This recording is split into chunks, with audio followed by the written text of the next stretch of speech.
A faringite é definida pelo desconforto ou dor na garganta e pode ocorrer devido às causas infecciosas e não infecciosas. Segundo o médico Luciano Arruda, a faringite é uma das razões mais comuns para visitas de adultos e crianças ao médico. Faringite, é muito comumente a causa de procura no pronto-socorro.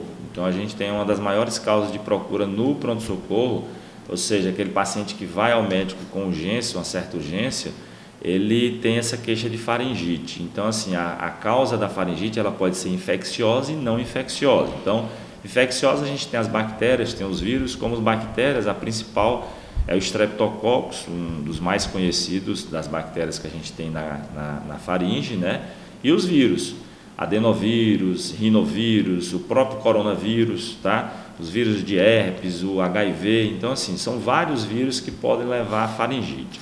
Então, essa procura ela é comum por conta disso. O paciente ele sente uma dor, uma irritação na garganta, dificuldade de engolir, pode vir ou não associada à febre.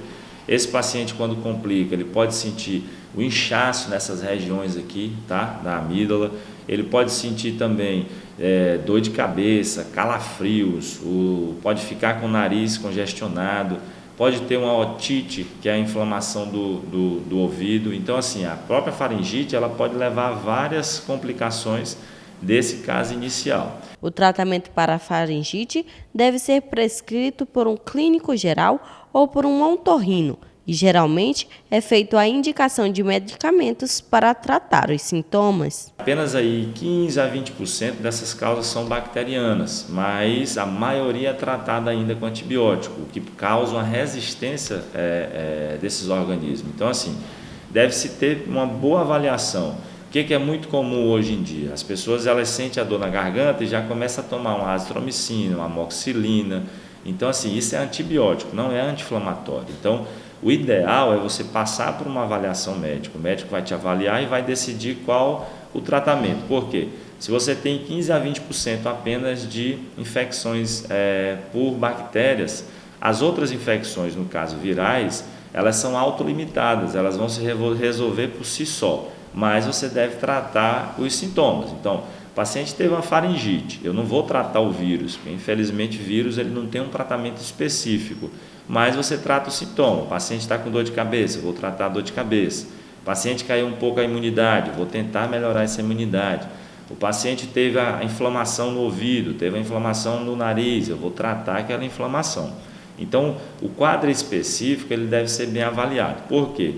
Se eu deixar passar também essa faringite bacteriana, eu posso ter complicações. Quais são as principais complicações de uma faringite bacteriana e que tem implicações para a vida adulta dessa criança ou desse adolescente?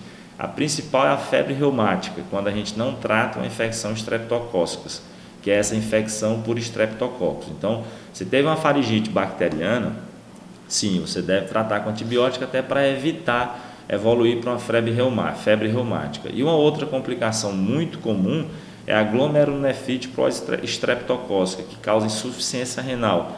Então, assim, esse paciente, caso ele não trate, ele pode evoluir para uma insuficiência renal aguda, depois crônica e necessitar aí até de um tratamento mais especializado em função do rim. O diagnóstico por exames laboratoriais é muito pouco frequente. Então, assim, o padrão ouro, que é aquele exame, doutor, qual o exame? Eu tô realmente com faringite, eu quero saber o que é. Teria que ser uma cultura. Você vai com a espátula, colhe o material da amígdala e esse material é enviado para o laboratório que vai identificar se tem ou não a contaminação. Só que isso depende muito, a sensibilidade ela não é tão específica. Então, a avaliação médica ela é fundamental. O que você vai avaliar? Se essa amígdala está inflamada, o que é isso? Se ela está aumentada de volume, se ela está mais vermelha do que o habitual, se ela tem placas de pus. Não é para confundir placas de pus com restos de alimento, que às vezes você acaba confundindo. Então, se ela tem placa de pus, então o paciente está com febre, dor na garganta, com dificuldade de engolir, existem placas de pus, você deve pensar numa amidalite bacteriana. Daí você já tem que entrar com antibiótico. Não é qualquer antibiótico que vai tratar. Existem antibióticos que são específicos para essa amidalite bacteriana. Caso você entre com antibiótico errado, você pode causar aí novamente uma resistência bacteriana. Depois que você precisar desse antibiótico, você não vai ter mais como utilizar. e pode ainda piorar mais ainda a função renal. Então você deve sim passar por essa avaliação e após disso já fazer o tratamento. E existem as outras causas de faringite que não são infecciosas, que não é nem vírus e nem bactéria. É aquele paciente que, doutor, não posso passar perto de alguém que está fumando que minha garganta já começa a arranhar. Ou eu não posso pegar alguma fumaça ou poeira que minha garganta começa a arranhar. São já essas faringites alérgicas, né? Que o próprio organismo ele não aceita aquele material e o organismo começa a ter sinais de inflamações. Então, assim, não seria nem viral e nem bacteriana, seriam as causas não alérgicas. Então, como se prevenir? Ter uma vida saudável, tentar o máximo de hidratação possível, tomar bastante líquido durante o dia, usar alimentos que tenham bastante vitamina C, ferro, zinco, tá? Se for o caso, algumas pessoas devem suplementar vitamina D, vitamina C com acompanhamento médico, não é tomar por conta própria. A gente sabe hoje que muitas pessoas têm índice de vitamina D muito baixo e deve ser suplementado. Pessoas que não pegam sol, que trabalham todo o tempo dentro de serviços fechados. Então essas pessoas, elas por si só vão tendo aí uma dificuldade de se defender desses micro-organismos. Então são doenças de prevenção fácil, tá? Depende muito do seu dia a dia.